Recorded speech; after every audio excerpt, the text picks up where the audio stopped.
سامعین محترم، یہاں سے گواہی کی ایک صورت اللہ بیان فرما رہے ہیں۔ گواہ، اس سے ماقبل شرک فعلی اور شرک اعتقادی کی نفی فرمائی۔ 4 مضامین، 4 عنوان کے ساتھ: تحریمات غیر اللہ، تحریمات اللہ، نیازات لغیر اللہ، نیازات اللہ۔ ان 4 عنوان کے تحت اللہ رب العزت نے یہ مسئلہ ثابت کیا کہ کسی چیز کو حرام قرار دینے کا اختیار صرف اور صرف کس کے پاس ہے؟ اللہ کے پاس ہے۔ اور کسی چیز کو نیاز کے طور پر دینا، یہ بھی صرف اور صرف کس کا حق ہے؟ اللہ کا حق ہے۔ کیوں؟ اس لیے کہ غیب دان اور کارساز اللہ ہی جو ہے، سارے حالات کو جاننے والا بھی اللہ ہے اور سارے کام بنانے والا بھی اللہ ہے۔ تو یہ 2 صفتیں معبود کے لیے ہونا ضروری ہیں، ایک علم اور ایک قدرت، اور یہ دونوں خوبیاں اللہ کے سوا مخلوق میں سے کسی کے پاس بھی نہیں ہیں۔ اگر کسی انسان کے پاس ہیں تو وہ اللہ کی عطا کردہ ہے۔ نبیوں کو اللہ نے علم دیا، بہت علم دیا، بہت دیا، اور سب سے زیادہ کس کو دیا؟ امام الانبیاء کو دیا۔ لیکن وہ سارا کا سارا کیا ہے؟ اللہ کی عطا ہے۔ اور اللہ کا علم کیا ہے؟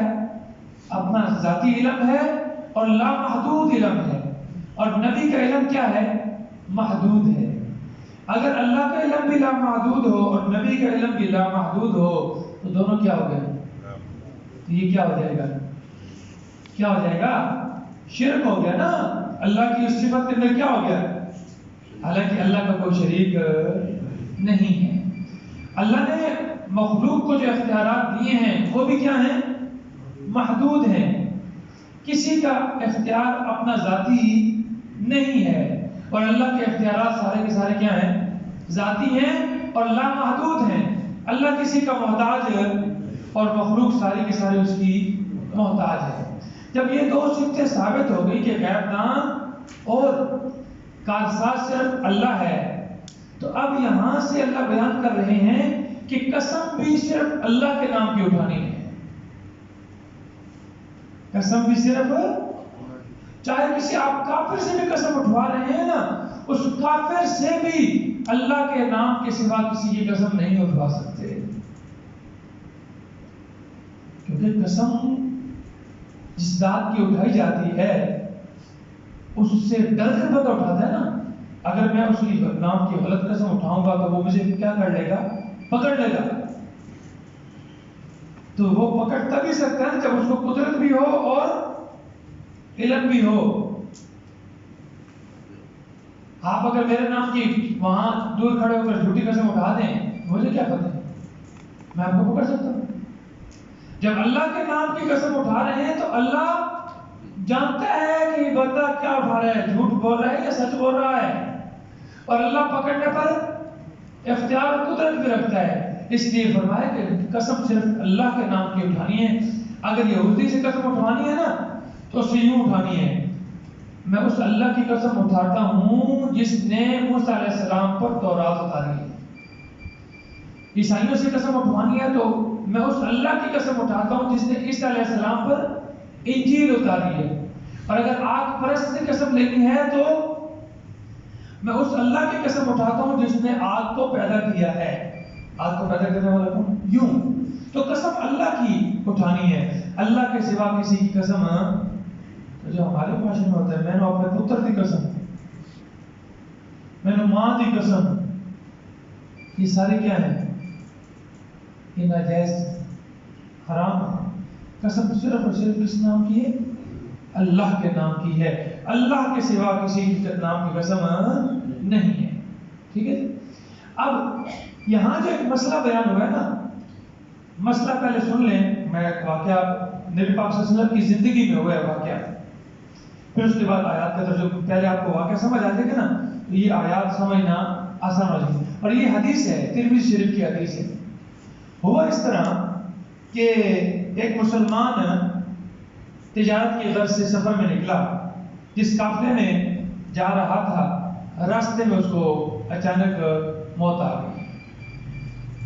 تو موت سے پہلے نا اس نے جو قافلے کے اندر 2 عیسائی تھے نا ان کو وصیت کی کہ یہ میرا مال میرے ورثات تک پہنچا دینا، اور اس نے اپنے مال کی ساری تفصیل جو ہے نا ایک کاغذ میں لکھ کے نا وہ اندر مال میں چھپا دی، ان کو نہیں بتایا۔ اب اس مال میں سے جو نا ان عیسائیوں نے ایک سونے کا پیالہ تھا وہ چھپا لیا، نکال لیا۔ مال جا کر ان کے باقی مال ان کے ورثاء کو حوالے کر دیے۔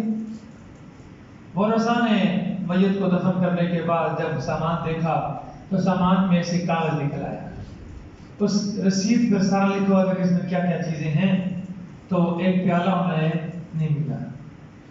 انہوں نے ان سے پوچھا بھائی اس میں تو ایک پیالہ بھی تھا وہ نہیں، انہوں نے کہا ہمارے پاس تو یہی چیز تھی جو ہم نے آپ کو دے دی، اور کوئی پیالہ شیالہ نہیں۔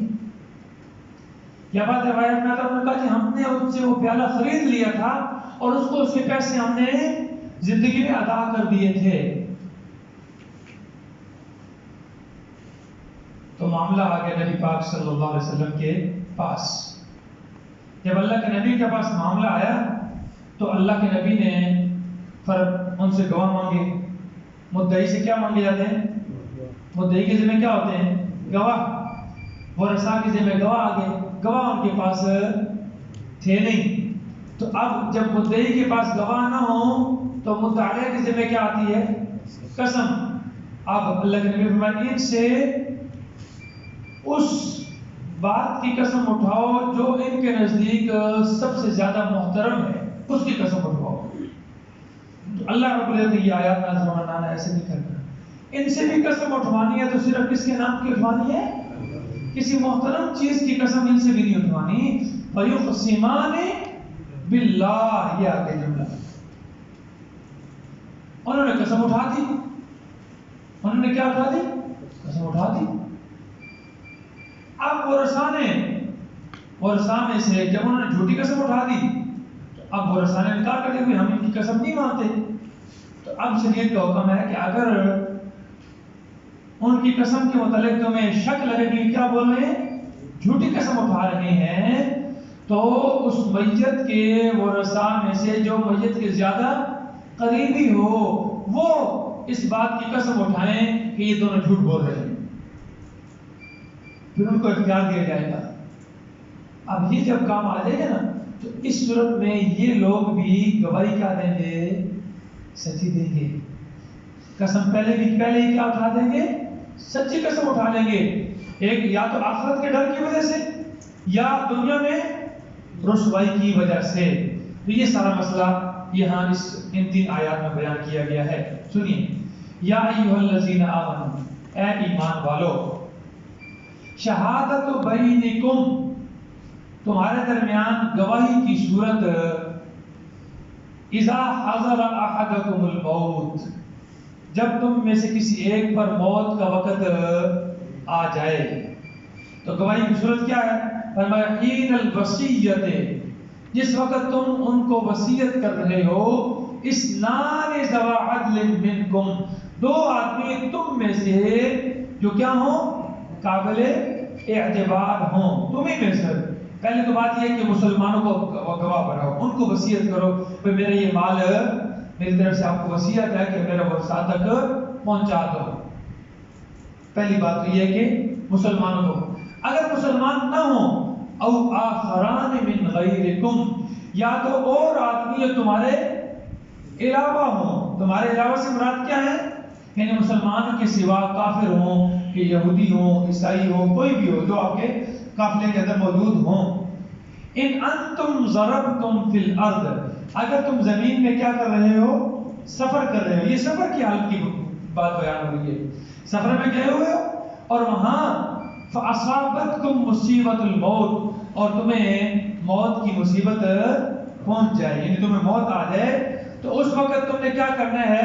جو آپ کے ساتھ لوگ موجود ہیں اگر تم مسلمان ہیں تو مسلمان ہی کو اختیار کرو، اس کو وصیت کرو کہ یہ میرا مال میرے ورثات تک پہنچا دو۔ کتنے بندوں کو؟ 2۔ اگر مسلمان نہیں ہیں تو اپنے علاوہ کافروں کو بھی، ان میں بھی کتنے؟ 2 ہی بندوں کو چننا ہے جن کو یہ وصیت کریں کہ میرے یہ مال میرے ورثات تک پہنچا دیں۔ اب انہوں نے کیا کرنا ہے؟ تحبسونہما من بعد الصلاۃ، ورثاء ان کو روکیں، تحبسونہما ان دونوں گواہوں کو روکیں، من بعد الصلاۃ نماز کے بعد۔ ان نماز سے مراد عصر کی نماز ہے۔ کون سی نماز مراد ہے؟ عصر کی نماز بڑی فضیلت والی ہے، اور عصر کی نماز کے بعد جو مغرب تک کا وقت ہے نا، اس کی بڑی فضیلت ہے، اس میں دعا جلدی قبول ہوتی ہے۔ تو جب مقام یہ وقت بڑا فضیلت والا ہے تو اس میں جھوٹ بولنا کیا ہوگا؟ اس کا گناہ بھی کیا ہے؟ زیادہ ہے۔ جیسے قرآن میں اللہ نے فرمایا حافظوا علی الصلوات، نمازوں کی کیا کرو؟ حفاظت کرو، والصلاۃ الوسطی، اور خاص طور پر بیچ والی نماز۔ وہ بیچ والی کون سی بنتی ہے؟ اس کی کیوں اس کا حکم دیا ہے؟